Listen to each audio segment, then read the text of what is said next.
Maintenant, on va procéder à l'autofocus. Pour configurer l'autofocus, on va ici, dans Options, Autofocus ici. Fait qu'ici, c'est Autofocus Step Size, c'est le chiffre que vous devez mettre ici pour qu'il puisse réussir à faire une belle V-curve. À quoi ça ressemble une V-curve? Si on voit ici dans Imaging, puis on voit dans Autofocus, ça ressemble à ceci. Fait que là, lui, il prend des images, puis il calcule le HFR des étoiles, puis ça devrait suivre autant que possible une courbe parabolique ou hyperbolique ici. Puis la partie la plus basse, c'est là qu'il y a le plus petit HFR, puis c'est dans ce point-là qui est au niveau de l'encodeur du focuseur qui va déterminer ici, qui va l'ajuster à la fin pour avoir le meilleur focus possible de votre équipement. Avant toute chose, assurez-vous que votre focuseur électrique il a été calibré. C'est-à-dire que lui, il faut qu'il détermine la position complètement fermée, la valeur de l'encodeur, puis complètement ouvert, il va déterminer la valeur de l'encodeur, puis entre ça. Si ça n'a pas été fait, ça peut donner des fausses valeurs ici. Là. Fait que, assurez-vous de faire ça avec votre logiciel que vous utilisez avec votre focuseur électrique. C'est marqué dans les instructions. De calibrer votre focuseur. Moi, il l'est, calibré. Fait que ici, vous avez possibilité de changer de focus.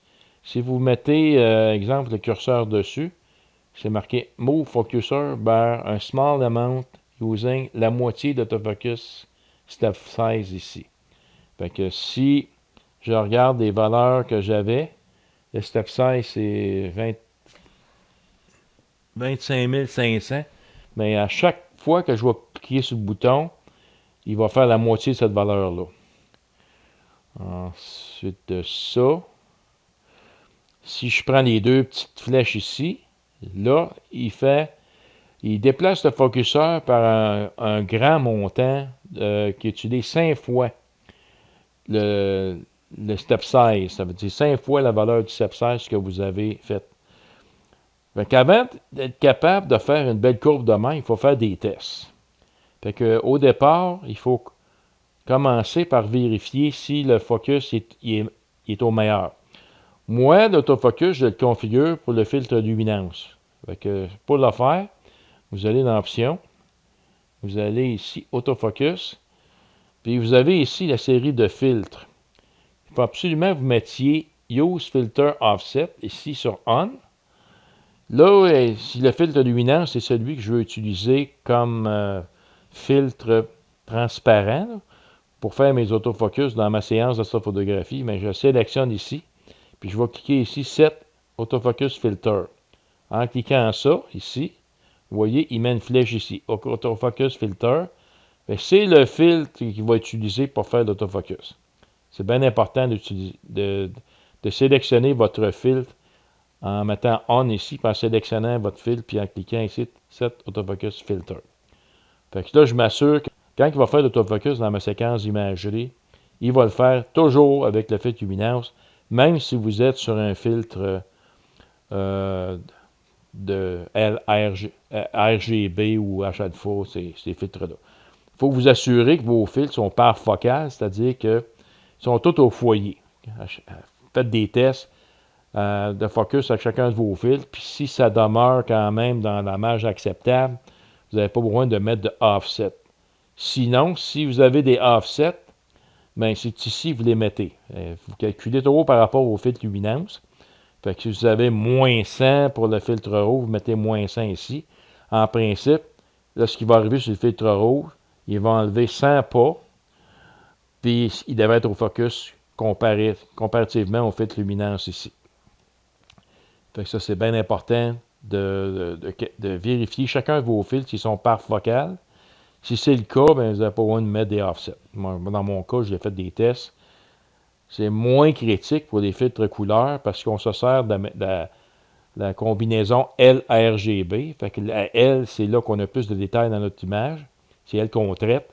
Le RGB, c'est seulement pour ajouter la couleur. On pourrait mettre l'image RGB floue. Puis on aurait quand même, avec l'image L, une super de belle image. Fait que c'est pas critique nécessairement de mettre des offsets ici. Peut-être un peu plus, par contre, dans le narrowband, des fils de narrowband, la bande étroite, parce que les autres, ben, ils vont chercher des détails dans des objets célestes, alors que les fils RGB, c'est plus pour amener la composante couleur à une image RGB. Fait que ceci dit, ici, c'est les valeurs pas mal par défaut. Là. Moi, j'ai mis ici autofocus initial offset step, j'ai mis 4.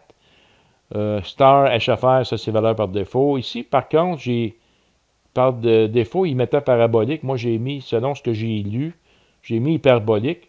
Puis j'ai mis ici une valeur, un threshold de 0.8. Ça marche très bien. Puis je travaille en Bending 2 tout le temps parce que j'ai une longue focale avec ma caméra Players One Poseidon.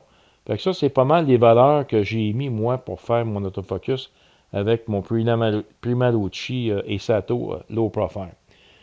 Dans l'autre partie, c'est ici qui était le plus long. Je vais vous montrer le truc que j'ai fait pour aller chercher cette valeur-là. C'est pas mal du essai et erreur. Là. Vous allez peut-être passer une couple de sessions d'imagerie pour tester votre step size de votre focuseur pour être sûr d'avoir la meilleure courbe possible pour l'autofocus. Ça vaut la peine de mettre le temps dans ça. Fait ici, moi, je prends une exposition de 8 secondes pour être sûr d'avoir du bon signal, même si j'ai un petit peu de nuage. C'est un petit peu plus long, mais ça donne quand même des bons résultats. Moi, étant donné que j'ai un Off-Axis Gather, On-Axis Gather, c'est-à-dire avec un ONAG XM, mon autofocus se fait à partir d'un On-Axis, mais je suis obligé de désactiver ici l'autoguidage parce que je suis à même le télescope principal. Fait que si je fais le focus sur le télescope principal, ben, je vais perdre mon autoguidage. Fait que ça ne donne à rien de le mettre. Fait qu'ici, je disable, fait qu'il faut que je le mette sur on. Si vous avez un télescope guide qui est à côté de votre instrument principal, vous pouvez le laisser dessus. Là. Vous pouvez le laisser sur off. Il va guider pareil parce que l'autofocus du télescope principal, ça ne le dérangera pas. Moi, étant donné que j'ai un Axis Gather sur le même télescope, ben, je suis obligé de désactiver. Ici, le settle time, ça c'est le temps pour stabiliser. J'ai mis 2 secondes. Nombre d'expositions par point, j'ai mis une. Il va faire une exposition. Vous pouvez en mettre 2, c'est plus long. Mais ça va peut-être donner des meilleurs résultats. C'est à tester de votre bord. Moi, 1, c'était correct. Ensuite, ici, c'est un crop ratio. Fait que s'il est sur 1, il prend 100% de l'image. Si vous mettez sur 0.7, ben, c'est à peu près les 3/4 de l'image qu'il va prendre. Ça dépend si vous avez du vignetting ou de l'aberration du coma, ces choses-là. Vous pouvez peut-être mettre un facteur ici pour réduire la dimension de votre image. Ça va aller plus vite aussi. Ici, si vous avez du backlash, ben on conseille de mettre sur overshoot ici, puis c'est seulement une valeur ici que vous allez mettre. Vous allez mettre une valeur, ça peut être 1000, 2000, ça dépend de votre encodeur. En général, on touche pas, on n'en met pas aux deux places. Il y a certains tutoriels que j'ai vus qui mettaient des valeurs aux deux places, mais dans d'autres, ils disent c'est un ou l'autre. Fait que si vous mettez overshoot ici, ben c'est dans cette partie-là ici que vous allez mettre une valeur pour essayer de compenser pour le backlash. Il y a des bons tutoriels sur Internet qui expliquent comment faire la procédure. Moi, je vais vous montrer la mienne. Ça ne vous empêche pas d'aller voir les autres. Puis ça fonctionne très bien. Fait que la manière que j'ai procédé, on commence ici avec l'onglet Imaging. On fait une photo, puis on fait le foyer, la meilleure image possible. Fait que dans mon cas, j'ai mis 5 secondes ici, avec le filtre luminance, j'ai mis en 2x2, puis ici, je vais mettre le loop pour qu'il prenne des images automatiques. Fait que si je prends ici la photo, fait qu'on voit qu'il prend une photo de 5 secondes. Là, on regarde ici l'image de l'étoile. Bon, à chaque 5 secondes, lui, il affiche l'image de l'étoile ici. Maintenant, moi, c'est d'avoir le plus petit, la plus petite valeur ici. Je pense qu'il peut mettre les HFR si je clique sur ce bouton-là, oui. La plus petite valeur qu'on voit, 3.11, 2.26, il y a des petites étoiles, c'est quand même bien. Le focus est pas mal bon. Bon, le truc maintenant, c'est, on note ici la valeur qu'on a lorsque l'image est parfaitement au foyer. 629, 540. Ça, c'est la valeur de mon encodeur. Fait que je vais prendre ici 629, 540. C'est la valeur de mon encodeur lorsque je suis parfaitement au foyer. Maintenant, je vais jouer ici avec le bouton qui va faire 5 fois cette valeur-là. Puis on va voir si ça va grossir l'image ici. Fait que, n'oubliez pas de prendre en note cette position de votre encodeur ici parce que ça va changer. Là. Fait que si je fais ça, là en principe, vous allez voir ici, cette valeur-là va changer. Fait que là, on est rendu. Puis là, on regarde les étoiles si on changé d'aspect. Pour prendre peut-être quelques lectures avant. Là. Bon, là, on voit que ça a changé un petit peu. Ouais. Fait que là, on voit qu'ils sont plus parfaitement clairs, là, sont un petit peu plus rondes. Fait que si je vais noter la valeur que je vois ici, 757,040, je vais faire la différence.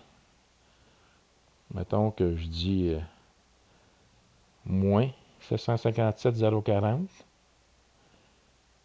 757,040 égale, bon, c'est à peu près 127,500. 127,500, c'est la différence entre ce que j'avais tantôt, quand l'étoile était parfaitement au focus, puis à force de peser ici, le bouton une fois, ça l'a défocusé, ça a cette valeur-là. Mais ici, j'ai 4 étapes à faire. Si je regarde ici dans Options, j'ai 4 étapes ici à faire. Fait que ce que je vais faire, c'est que je vais simplement diviser cette valeur de différence-là par 4. Je reviens ici à mon Imaging. Fait que je vais revenir à ma calculatrice. 127,500. Je vais diviser ça par 4. Ça donne à peu près 31,875. Fait qu'ici, pour commencer, j'aurais mis 31,875. C'est ça qu'on a marqué. Ouais, 31,875. Si je le mets, mettons que je le mets, 31,875. Là, on va faire un test. Un test d'autofocus. Puis, là, c'est là qu'à partir de là, vous allez jouer un petit peu avec les paramètres. Vous allez voir qu'est-ce que ça donne comme résultat. Et si ça donne des bons résultats, vous gardez cette valeur-là. Ou sinon, vous ajustez autour, soit un petit peu en plus, soit un petit peu en moins. C'est pour ça que moi, j'avais tantôt un petit peu moins. J'avais 24 450 à peu près. Fait que on va l'essayer. Je vais dans Imaging. Je vais dans Autofocus. Puis je vais essayer de faire mon... Là, évidemment, ça ne marche pas ici. Le bouton est en gris parce que je fais encore des photos. Fait que j'arrête ça ici. Là, mon bouton devient actif. Fait que je fais une photo. Fait que ce que ça fait, c'est que lui, il va déplacer la valeur ici. Il va la mettre différente par rapport à l'autofocus. Fait qu'il va commencer de à peu près 4 fois plus loin dans l'autofocus. On voit qu'il est rendu à 834. Il a changé la valeur ici. D'à peu près, on voit qu'il continue toujours. Fait qu'il prend une photo ici, on le voit. Fait que si je regarde mon image, on voit là, que l'étoile est pas mal déformée. Là. Fait que ce qu'il fait, lui, il va mesurer le HFR de ça. Puis il va mettre un point. Fait qu'ici, il a mis un point à peu près un HFR d'autour de 3.8. 2, 4, 6, 8. Ouais, à peu près 3.8. Là, il prend une deuxième image. On devrait l'avoir plus basse. Parce que là, comme c'est là, on voit ici que en diminuant la valeur de la position, là, on se dirige vers le focus. En même temps, on peut voir si on est parfaitement collimaté. Moi, c'est un miroir. Fait que là, c'est bon. Ça descend. Ça suit la courbe. Puis, il faut utiliser Hocus Focus. Aller chercher ici Hocus Focus ici dans les plugins. Vous l'installez. Puis, il faut aller le configurer ici. Hocus Focus, c'est dans Imaging, dans Options Imaging. C'est ici dans Star Detector. par défaut, c'est Lina. Mais si vous installez le plugin, ben, il faut les mettre tous les trois à Hocus Focus ici. Ça, c'est bien important. Fait que je reviens ici à Imaging. Fait qu'on voit ici, la courbe n'est pas belle. Elle n'est pas belle du tout. Elle ne suit pas la forme. Fait qu'on n'a pas réussi à faire notre autofocus selon la courbe qu'on désirait. On va le laisser finir.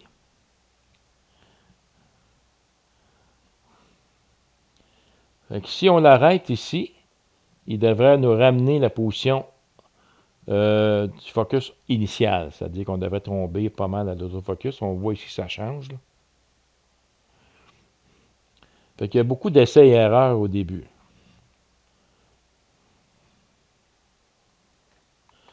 Bon, là, je suis revenu à mon focus original. On va recommencer.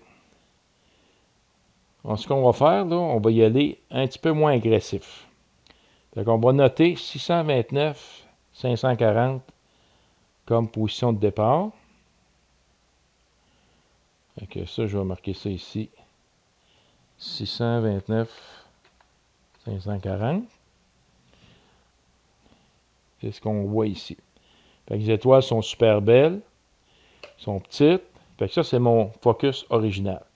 Là, maintenant, je vais y aller, au lieu de faire le double bouton ici, je vais y aller avec un petit bouton ici.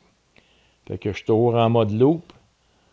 Fait qu'on va grossir un petit peu. On va regarder une étoile qui est à peu près comme ça ici. Puis là, ce que je vais commencer à avoir un changement appréciable. Là, je vais noter la position ici de l'encodeur, puis on va le faire la soustraction, puis on va recalculer notre valeur de step size. Fait que je n'ai pas un gros changement encore, je continue, je pèse une autre fois. Aussitôt, je vais commencer à avoir un petit peu de différence. Là. Ça va être intéressant. C'est ma troisième fois que je pèse dessus. Il ne faut pas oublier qu'à chaque fois qu'on pèse sur la petite flèche ici, c'est la moitié de la valeur de l'encodeur qu'on a mis. Là. Fait que là, je commence déjà à avoir une petite déformation ici. Mes étoiles sont un petit peu déformées. Fait que je vais regarder cette valeur-là. 693, 292. Je vais aller faire mon calcul. Moins 693, 292 égale. Je vais diviser ça par 4 parce que j'ai 4 steps. Ça veut faire 15 938. Bon, tantôt j'avais 15 500. Là, fait que je vais aller ici dans Options, Autofocus. Je vais marquer 15 500. On va l'essayer comme ça. Fait que ça, c'est mon step size que j'ai pour mon autofocus. On va réessayer. Je reviens dans Imaging et j'arrête ici ma prise d'image, sinon je ne serai pas capable d'activer mon bouton autofocus ici. Et je recommence une autre pause. Il faut ramener la valeur ici telle qu'elle était au départ, lorsque j'avais un focus parfait. Fait que je reviens ici.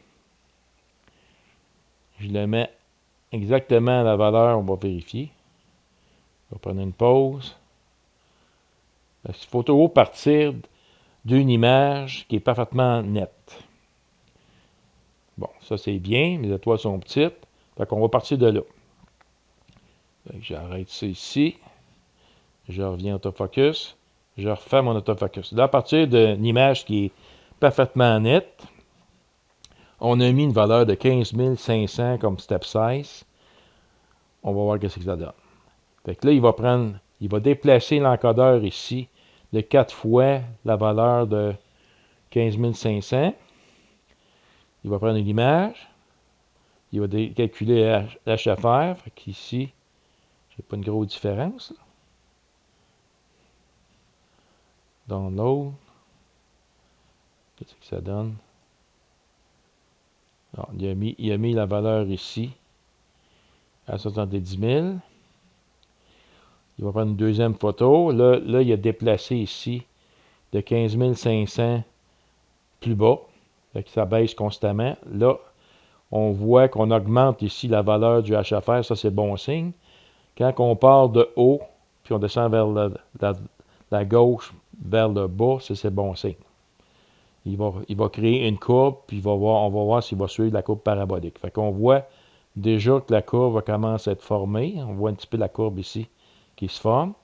Hocus Focus, si on a des valeurs, mettons que l'étoile, elle serait ici, puis les autres qui suivent la courbe, ils ne prendraient pas la valeur de l'étoile qui est trop écartée. C'est ça l'avantage d'utiliser. Fait que là, on voit qu'on suit très bien la courbe parabolique. C'est bon signe. Puis on voit ici, hyperbolique R2, plus que c'est proche de 1, cette valeur-là, mieux que c'est. Fait que, il faut toujours essayer d'avoir la valeur hyperbolique R2 le plus proche de 2 possible. Fait qu'ici, il a mis un X. Ça, c'est Hocus Focus. Il faut quand même laisser, vu que la courbe est quand même bien, il faut laisser aller le focuseur pour voir s'il ajuste la courbe en conséquence. Fait qu'à chaque image, tu vois ici, il l'a ajusté. Elle suit quand même assez bien la courbe. Mais ça, on peut l'ajuster encore. Là, on est rendu à 0,99. On avait un tantôt. On va voir ce que ça donne. On suit quand même une belle courbe. Là. On voit là, que les valeurs sont quand même pas si pires. Là. On n'est pas loin. Là. Notre Vicker. Ça serait même bon parce qu'on est revenu à 1 ici. 1, c'est le maximum qu'on peut avoir. On ne peut pas avoir mieux que ça. Là. On peut avoir pire, en bas de 1. Mais plus ça se rapproche de 1, mieux que c'est. Fait qu'il voit ici, là, il a mis une valeur quand même extrême, mais Hocus Focus ne l'a pas pris dans le calcul. Fait que c'est ça l'avantage d'utiliser ce plugin-là dans notre routine d'autofocus. Bon, ici, il a rajusté. On voit qu'il en manque ce côté ici, il va le rajuster. Fait qu'on est rendu ici. La meilleure image qu'on avait, nous autres, c'était 629-540. C'était le meilleur focus. Là, il est rendu à 700. Ici, il va aller probablement faire l'autre côté. Il va aller mettre un point de l'autre côté pour ajuster la courbe. On est toujours à 1 ici, c'est bon signe. Ah, tu vois, il vient de mettre un point ici. Là, elle suit parfaitement la courbe ici. Des fois, ça peut arriver qu'il n'apprend pas parce qu'on peut avoir la turbulence, passage de nuages, ces choses-là. Des fois, c'est peut-être bon de refaire la courbe après pour être sûr qu'il y a une constance, que ça suit toujours quand même la courbe. Là. On va le refaire après. Là. Bon, là, il a fini. Il a mis comme valeur 643, 197. C'est dans cette fourchette-là ici qu'il a déterminé, lui, le meilleur focus. Bon, si on va voir une image, qu'est-ce que ça donne? Ça, c'est l'image que lui a faite. Quand même super bien. On voit quand même les étoiles sont vraiment pas pires. Si je prends une image ici, je vais enlever le on. Je vais faire rien qu'une image. Qu'est-ce que ça va donner? Bon, c'est quand même 1.95, 2.39. C'est excellent. Le focus est super beau. Maintenant, on va le refaire. Pour être sûr qu'on a une constance. Fait que là, en principe, on part du point où l'image est parfaitement au focus. On fait notre autofocus ici. Fait que lui, il va prendre 4 fois la valeur 15 500. Il va l'ajouter à cette valeur-là ici. Fait qu'on va avoir un extrême de la courbe. Il va prendre une photo. Il va calculer la chauffeur des étoiles. Puis il va mettre le point dans le graphique ici. Fait que là, il est en train de faire la photo ici. J'ai 8 secondes. Il va calculer la chauffeur. Et il va mettre le point. Fait que là, il l'a mis ici. À peu près à 5.246, à peu près 5.6. La prochaine photo qu'il va prendre, là, il a baissé d'une valeur de 15 500. On va le voir ici. Si je prends la valeur ici, 706 000 moins 690 000. C'est la valeur qu'il a mis. Là, c'est le bon signe parce qu'on est à peu près 4.4 ici. Là, on suit la courbe. On est à 1 ici dans hyperbolique R2. Toujours bon, ça. Fait que si vous faites 2 fois, 3 fois votre autofocus, puis ça donne une bonne valeur autour de 1, bien là, vous avez les bons step size. Puis vous pouvez maintenant procéder à votre prise d'image, puis en toute, en toute confiance, parce que là, vous allez l'avoir testé. Puis si jamais ça ne fonctionne pas, bien, vérifiez votre valeur de step size. Comme ici, là, il y a court, mais ça, c'est normal qu'ils mettent ça. Là. Là, il va l'ajuster en conséquence. À chaque point qu'il va mettre sur la courbe, il va s'arranger pour éliminer les extrêmes, puis il va calculer entre ça. Mais tant et aussi longtemps, moi, que la valeur est proche de 1, ça regarde bien. Encore ici, la courbe est comme déformée, à cause qu'on n'a pas des valeurs qui tombent exactement sur la courbe. Mais on va le laisser aller. On va voir ce que ça va donner. Moi, encore là, on n'a pas une belle valeur ici. Là, on est rendu à 0,98. On va le laisser aller. On va voir ce que ça donne.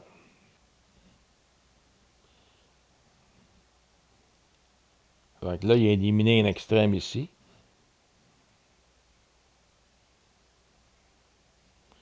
Ah, là, la courbe est moins belle. On est rendu à 0,78 ici. Là. On va aller voir la caméra ici, des fois qu'il y a des nuages.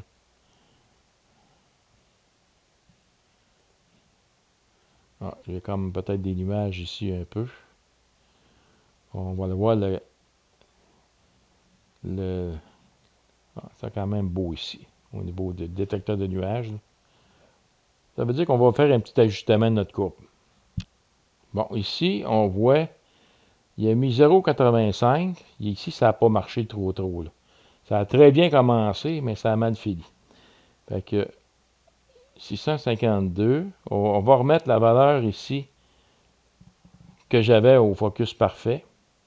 629. Puis je vais changer un petit peu la valeur de mon step size.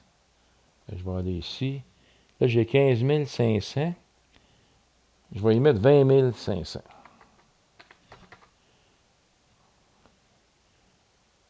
20 500. On va l'essayer à nouveau. Fait que je reviens ici à Imaging. Je recommence Autofocus. Fait que c'est jouer un petit peu avec cette valeur-là. Là, vous enlevez une coupe de 1000 ou 500, puis vous allez voir si ça améliore votre autoguidage, là, votre courbe. Puis à force de le faire, si vous avez fait 3-4 fois l'autofocus, puis vous avez réussi à avoir un beau focus, bien là, vous êtes correct. Là, j'ai une valeur plus haute ici. J'ai 6,1 à peu près là, de HFR. Puis si je regarde ma photo, on voit ici que les étoiles sont toutes déformées. Pas trop. Là, il y a deuxième image, il est un peu plus au focus. Là, on est encore dans la bonne direction. Ici, la valeur du HFR diminue. Et ça, c'est bon signe. Là, la courbe commence à apparaître ici après la troisième point. Là, on est sur 1 encore. La hyperbolique R2 est sur 1. Donc, on suit la parabole. On va voir les prochaines. Ah, ça, c'est bien. La quatrième, on suit toujours la parabole. On est encore à 1. Ah, ça, c'est bien. On vient de monter l'autre bord. Puis là, il suit toujours la courbe. Donc, on est toujours à 1. Ça, c'est très bon signe. Parce que souvent, lorsqu'il remonte, c'est là que ça accroche. Lorsqu'on n'a pas les bons paramètres. Fait que, on est pas mal dans la bonne courbe, là. On est pas mal des bonnes valeurs. Encore là, on augmente. On est toujours à 1 ici, ça c'est bon signe. C'est un peu long, il faut être patient. Ça vaut la peine de prendre le temps pour faire la meilleure courbe possible. Fait qu'ici, Hocus Focus a éliminé cette valeur-là ici. Parce que il a rajusté tous les points, il rajuste le mieux qu'il peut sur la courbe. On est toujours à 1 ici. Encore à 1. Puis là, il va aller faire une valeur ici de l'autre bord. Fait qu'il devrait augmenter ici sa valeur. Là, on est à 547. On est en bas du focus. Fait on va voir c'est quoi qu'il va faire. Il est en train de prendre une autre photo. Bon, ici, encore là, il a éliminé ce point-là. Là, il est en train d'augmenter ici la position. On va dépasser la position 629 540 pour aller faire l'autre bord. Aller chercher un point de l'autre bord. On est à 0,99 présentement. C'est très bon quand même, là. Mais probablement que le prochain point, il va l'ajuster en conséquence là, pour qu'on ait la meilleure courbe possible. Donc là, il a atteint la limite. Moving Focuser.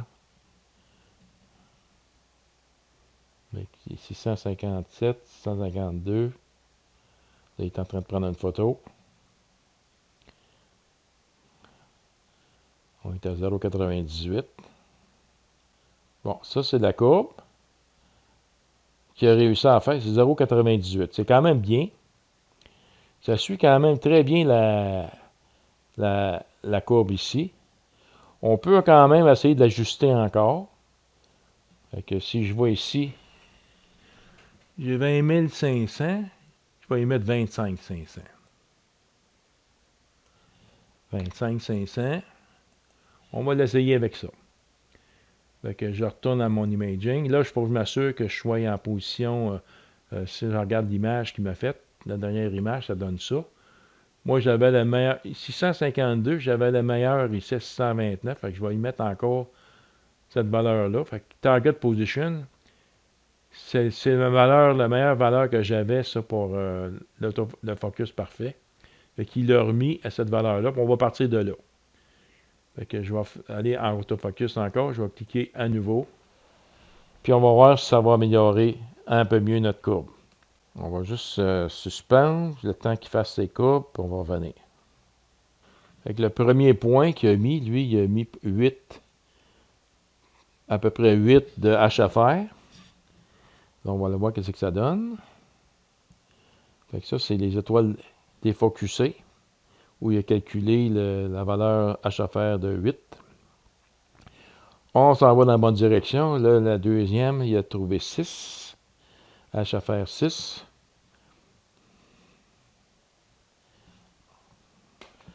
Avec une courbe, avec un step size de 25 500, j'obtiens ce courbe-là. C'est à 0,99. Ici, l'hyperbolique HR2. L'hyperbolique R2, c'est à 0,99. C'est très bon. C'est proche de 1. Ça suit pas mal la courbe ici. Fait que je peux considérer que c'est quand même bien. Fait que je vais le refaire une autre fois. On va vérifier si ça maintient la courbe. Fait que ça, c'est un deuxième test que je viens de faire. On voit la courbe qui est quand même encore très bonne. Encore avec une valeur de 0,99 dans l'hyperbolique R2. Excellent. Je vais refaire un troisième essai pour voir si ça se maintient encore.